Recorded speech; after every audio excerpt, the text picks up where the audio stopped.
My mother lived 17 years after I graduated, and I know that I played a major role. On 2 occasions, actually, she would have died.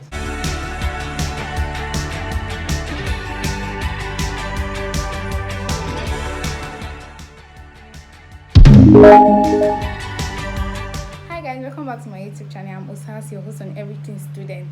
Today we are a doctor in the house, a dental doctor, an oral and maxillofacial surgeon, not just any surgeon, a fellow of the West African College of Surgeons.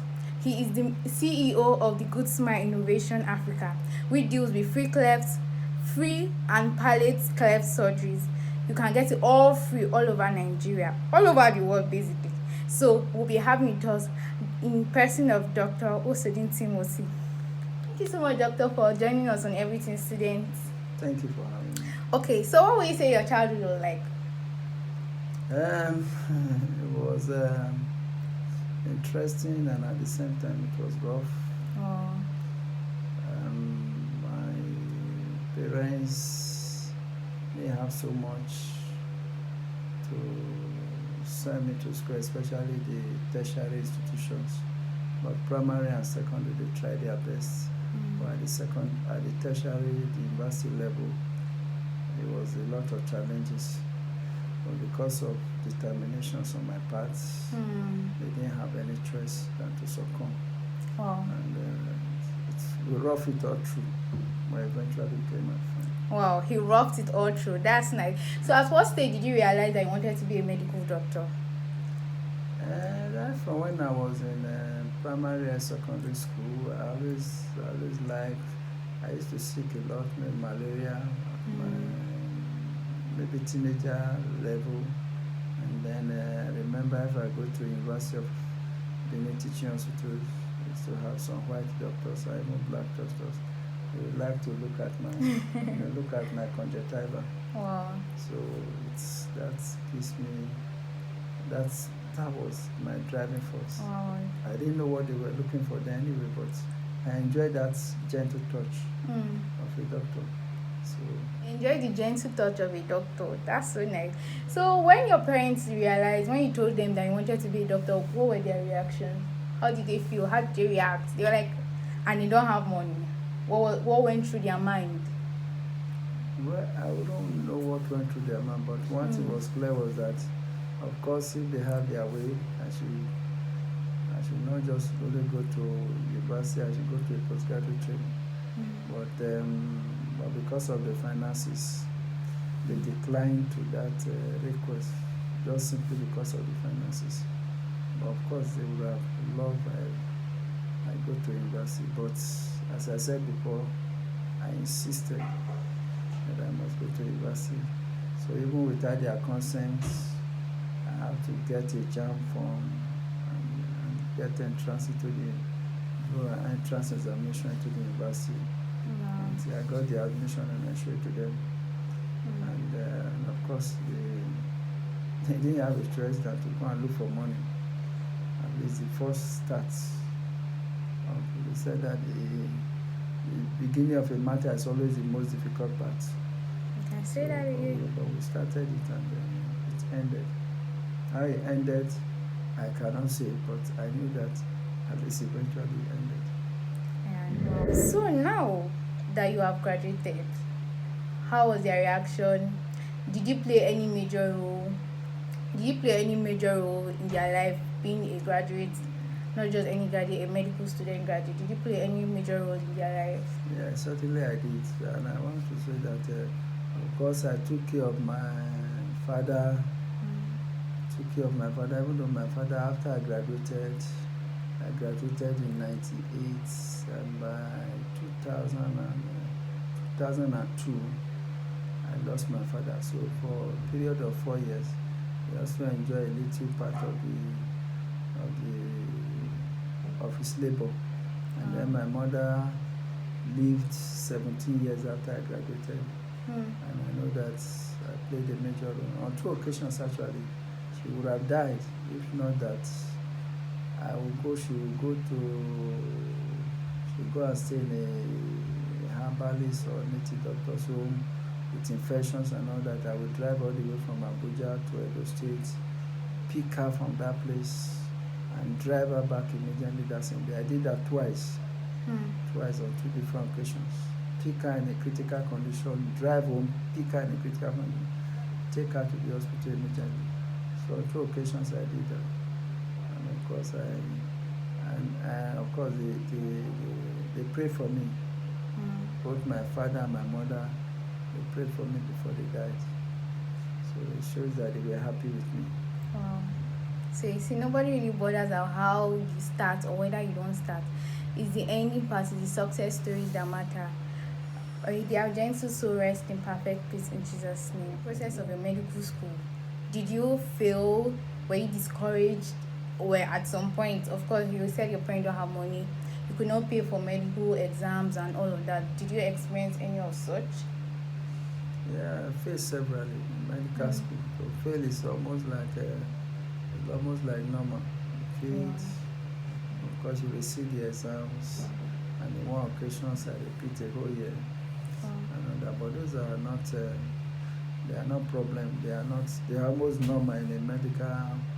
In the life of a medical student. The most important thing is that you started and you finish well. Of course, there are frustrations. No money sometimes, looking for money, asking people for money and all that I did, but eventually God saw me through. God saw him through at the end of the day. So now, in 2 lines, what will you say the journey of medical school was like? It's what a journey taken. It might be wrong, but eventually you'll be happy with yourself. And be grateful to God that you did that journey. What uni did you finish from? What university did you finish from? University of Ibadan. Wow, that's so nice. So eventually, when you became a doctor, did you pursue any degree? What? Tell us about your fellow exams. Yes, of course, you know that to have first degree as a doctor is just like an introductory part of your medical career. I graduated in 1988. By 2001, I did my primary exam. That's the entrance into the postgraduate training program.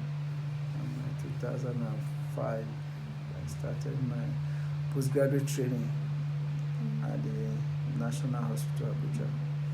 To qualify, I entered oral and maxillofacial surgery. To qualify as an oral and maxillofacial surgeon, and that took 10 years of rigorous training. And then I became an oral and maxillofacial surgeon in October 2015, as a fellow of the West African College of Surgeons. Wow. And of course, in between the entrance, the time of starting and finishing, field exams severally, especially at the part 1 level, that's the registrar level, field exams severally, but with determination and courage and prayers, I was able to get to the end. Why did you say you were, even with the fact that you failed severally, why would you say is the reason for you still pursuing being a consultant? Why would you say so? Yeah, well, it's a passion. It's a passion. I want to know about medical school, or medical courses, where you start, it's not anything you like to finish halfway. But if you finish halfway, it's as good as you have not started at all. So it was a passion, it was an interest, very great profession, which I wanted to complete, and indeed I completed it. Oh, very interesting. You are the CEO of the Good Smile African Advocacy. So what will you say about that? Yeah, it's a program that is meant to take care of patients who have cleft lip and palate in our society or beyond. It's a free surgery program for these children. When they have cleft lip and palate are congenital. When I mean congenital, they are born with it. Abnormalities of the face and the mouth. You can say a clefting of the lip. It's a clefting. The two ends couldn't join together for for for reasons within when the child was in the womb, and as such it creates an embarrassing conditions for the baby. The baby is stigmatized. They have low self-esteem. The society laugh at them. Even the parents are also being mocked. So society believe that they are evil spirit. They are gotten from evil spirit babies, or their forefather committed a crime and all that. So such children are in a hidden place. Their mothers are not proud with them. They can't bring them out. They can't go to school. They can't fulfill their life ambition and aspirations. So it's for this reason that Smile Africa, and in partnership with Smile International and other goodwill Nigerians and bodies, bringing free surgeries to such children, and we treat them free.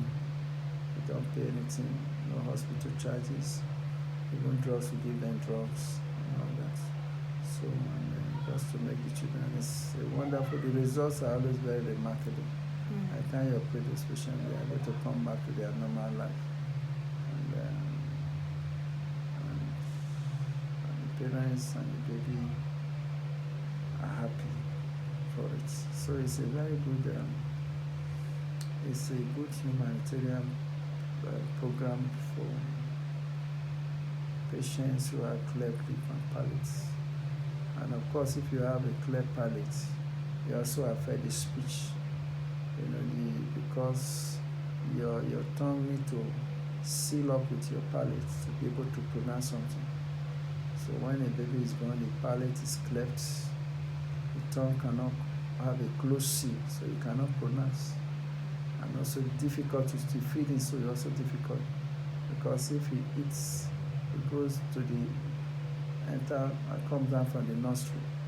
So those are all challenges the cleft palate patient will have. And normally we would like to do the corrective surgery before the age of 1 year and 6 months, because as of that time the child begins to learn how to speak. So that by the time we correct it, the baby can speak well and pronounce things properly. If it's beyond that, by the time the patient starts developing a speech habit and it's not repaired, and it's repaired in the adult life, discover that even after the repair, the patient will still be having what we call a nasal speech, will be able to speak well. So that would now warrant having a speech therapy after surgery. But the best of time to correct it is when before the child starts speaking. That's around the age of 1 year, 6 months to 2 years.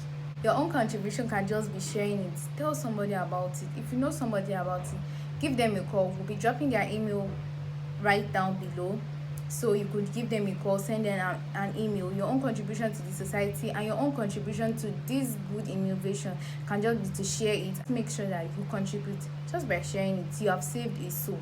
Thank you. I'll do like our law teachers, comment on the constitutionality of this statement. So sir, you comment on 2 Peter 1 verse 5, which says, sir, what will you say about this scripture? Well, just as he has said, it's giving you the recipe of success, of being fruitful. Not just as a Christian, even in your temporary careers. As you need temperament, you need faith, you need love, you need maturity, you need knowledge. Very important. You don't stop at a particular place. Keep on adding to knowledge. You need self-control. All these are recipes for a good success. So whether in all aspects of life, you need all these things to continue to grow in you. Continue to grow.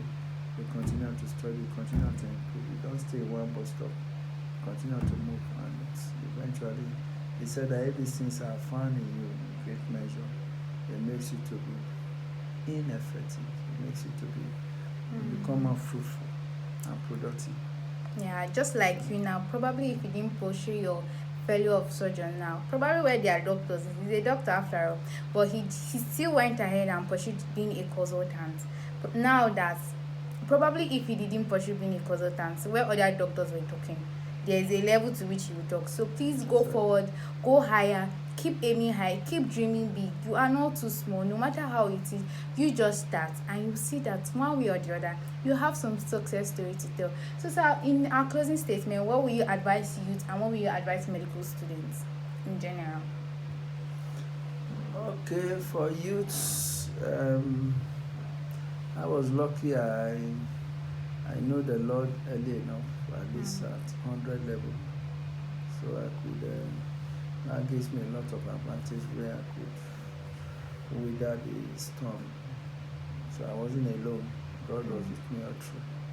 So for the youth to know God, to have God as their partner, the Holy Spirit, their teacher, their guide,